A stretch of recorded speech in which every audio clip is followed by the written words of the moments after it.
Okay, so this is my industry practice final presentation. So since the beginning of this module, most of it has been made up with events management, as I run 2 events, one back home called Casa Presents and one in Nottingham called Format.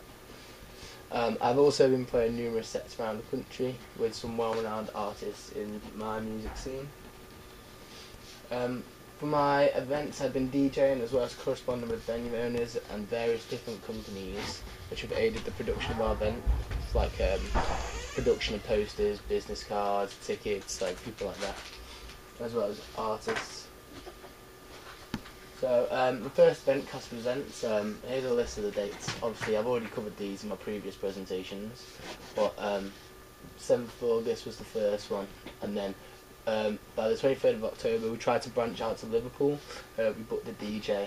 Unfortunately it didn't go very well. Like the club, it was a really cool space, but it was tucked away in a funny place. People who bought tickets couldn't find the venue, and because it was not very well known, it didn't sell quite as well as we did, and that's the only event from these set of events that we actually made a loss. After a string of successful events, Casas came to a halt.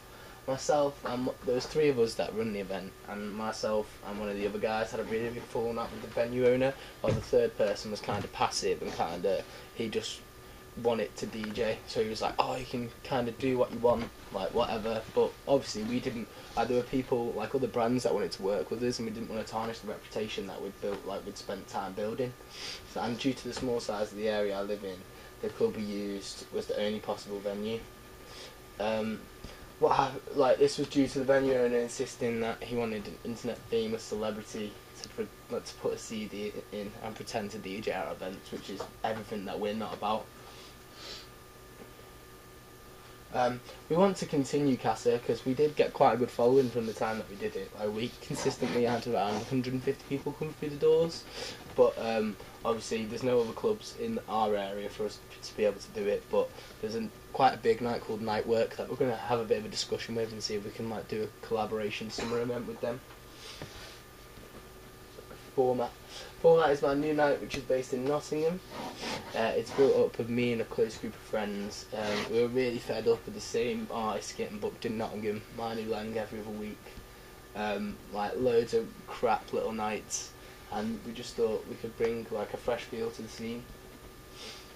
We've been running for about 3-4 months now, and we've hit over 500 likes on Facebook, which we're really happy with, because we've been looking at other nights that are kind of similar to what we do, and they've been going for 2 years and they've just got about 550 likes, so we feel like the promotion's really worked well.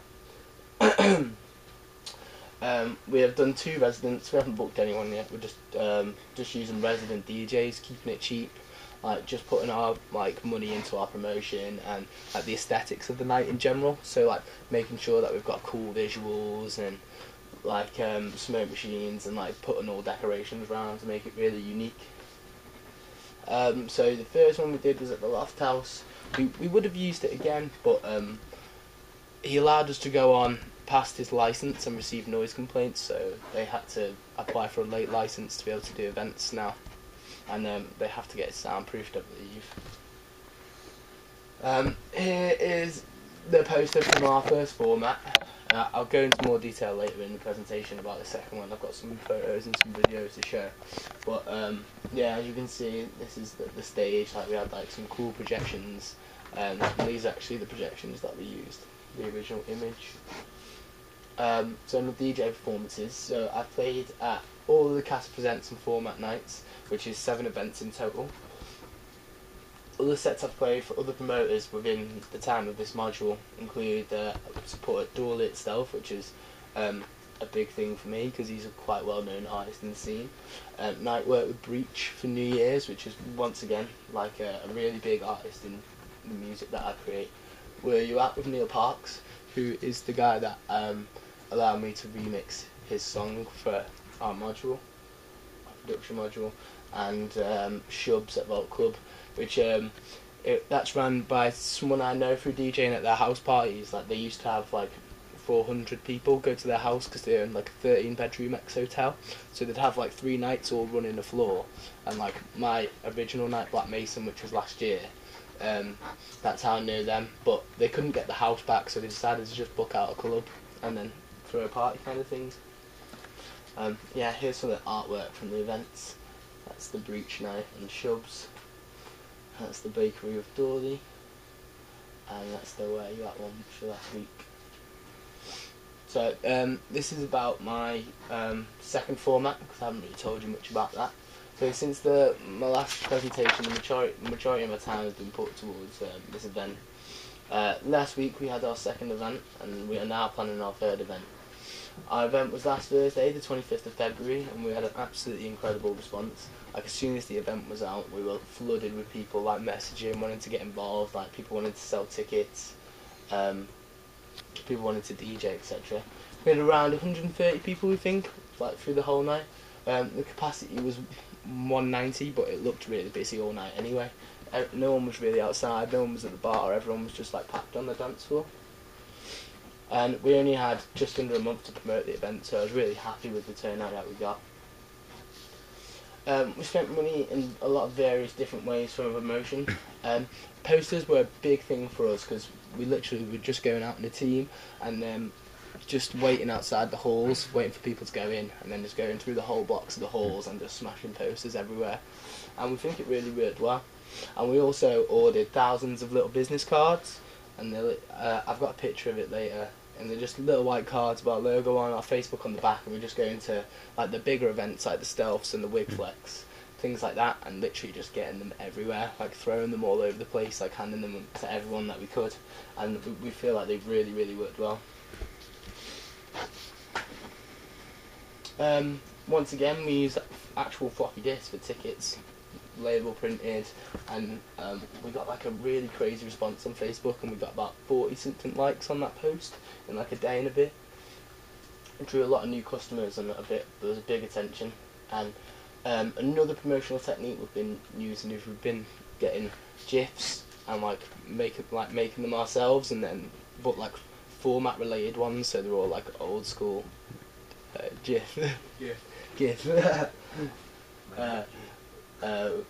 So yeah, they were like just related to our event, and we feel like that was one of the big things that drew attention to it.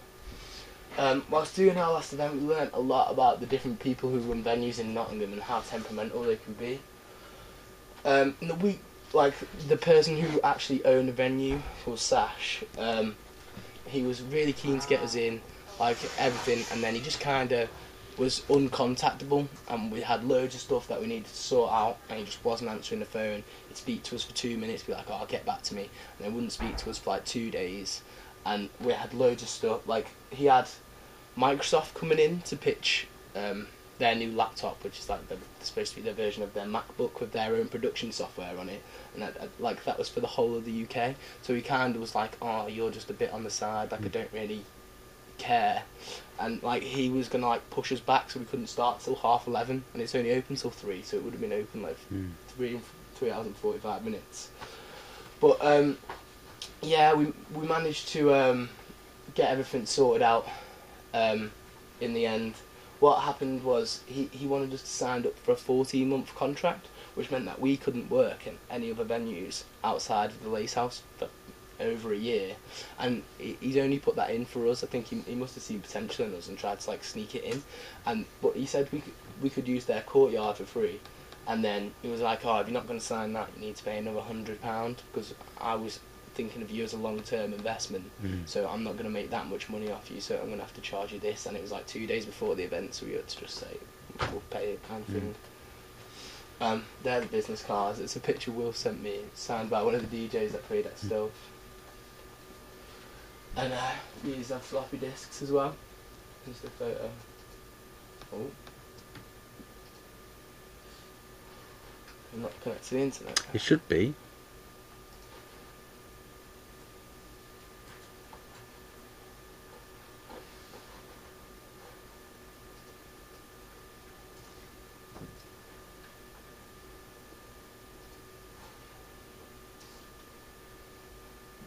Oh, right.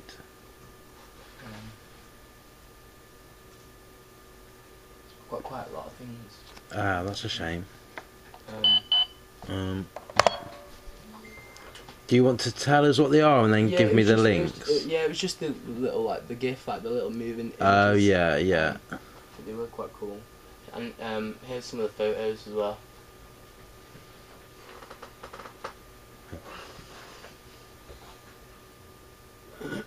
We had like all little cutouts on the wall and stuff.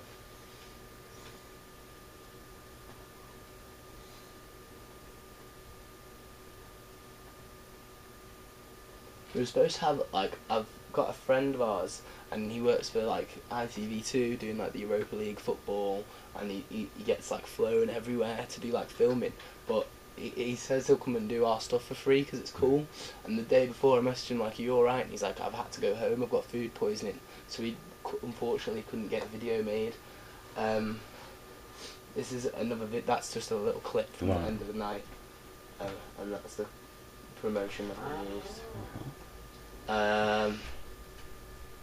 Yeah, we're keeping everything involved with our brand within ourselves, meaning that everything towards the event was done by people involved. So we did the graphics ourselves, we did tickets ourselves, so we just kept everything in-house, so we didn't have to spend as much money. And then we, as a team, we all just like got together, we made loads of decorations for the event like 1-2 days before, and just got it all up, and it looked really, really cool. Yeah, we redesigned the DJ booth. I've got a little time-lapse video in a minute, and you see like how we changed it. It's quite cool.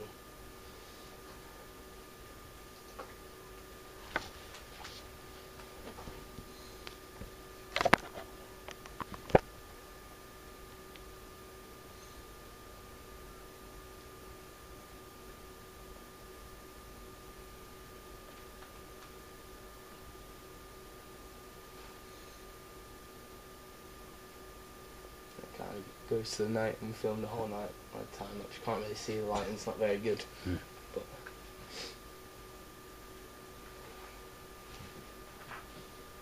yeah, one of the people involved was he does film, and he compiled like loads of clips like of like people taking drugs in films, and then made them like progressively trippier like as it went on. So it was like the same hour clip like played for 4 hours, but like more effects on top of them. We're now on the planet of Format 003. We've had the owner of Market Bar approach us, saying that he thinks our marketing's amazing and our branding's really cool. And he said, like, literally, he offered us, he said, if you leave the Lace House, I'll give you the venue for free, and you can use any of my venues, whatever. But we thought it probably wasn't the best idea in the grand scheme of things, because we thought it'd be quite unprofessional, like, to change the venue a couple of days before. And we didn't like the venue as much either.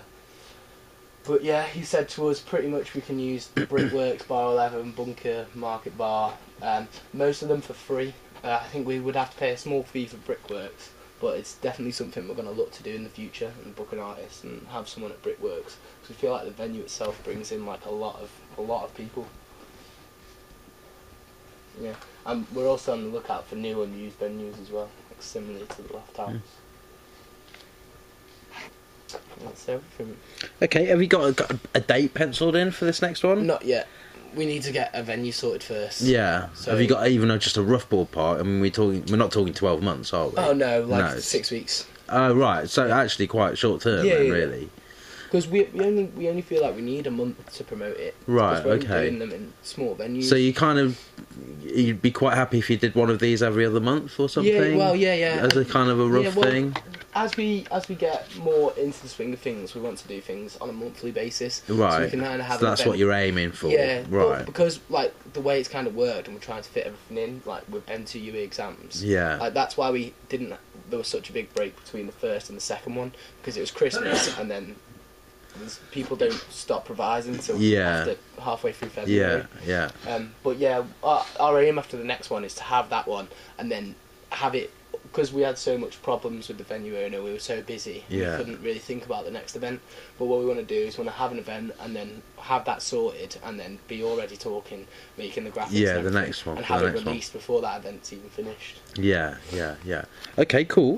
And how many is involved with Format then in total? It's like 5 of us. Yeah. Like are good friends. It's working really well. And you all kind of so somebody's kind of doing film, obviously. Yeah. And then people, there's like one person, he's running promotions. Yeah. There's me and my housemate, and we run like the music and the DJs. Yeah. And then there's 2 film students, and they're doing like quite like cool stuff. And we've got some girls involved as well, which do fine art, and they're like making our projections and making our decorations. So it's kind of a collective, really. Yeah, it's a collective. Yeah. Right.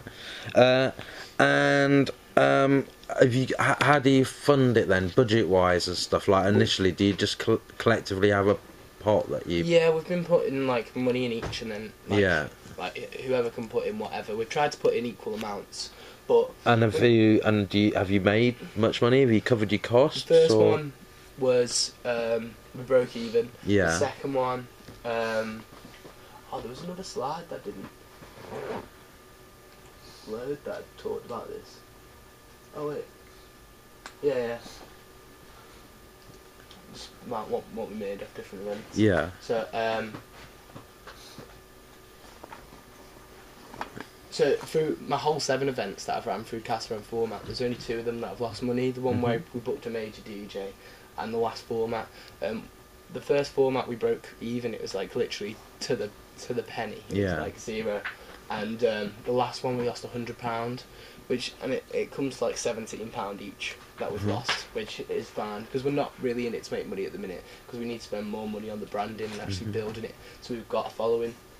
And how much were you charging for your last event then? It's a £3 early bird, and we sold like 30 of them. Yeah. And then the rest were on the door, were they? No, well, then the floppy disks were £5. Right. And then £7 on the door. Yeah, right. But I feel like format is really going places after we're getting a lot of hype off other people and like business owners actually approaching us after such a small amount of time. I also feel like my DJing's going quite well as well because I'm getting more regular bookings and like supporting bigger artists and getting better times. Yeah. Like, more regularly. That was my last question really. Have you got any more DJ bookings lined up then? No, not yet. Not at the minute. But I think I should be playing at the next Where You At. I haven't heard off the guy yet. But hopefully I can get some more stuff in that one. Yeah. Okay. Thank you very much.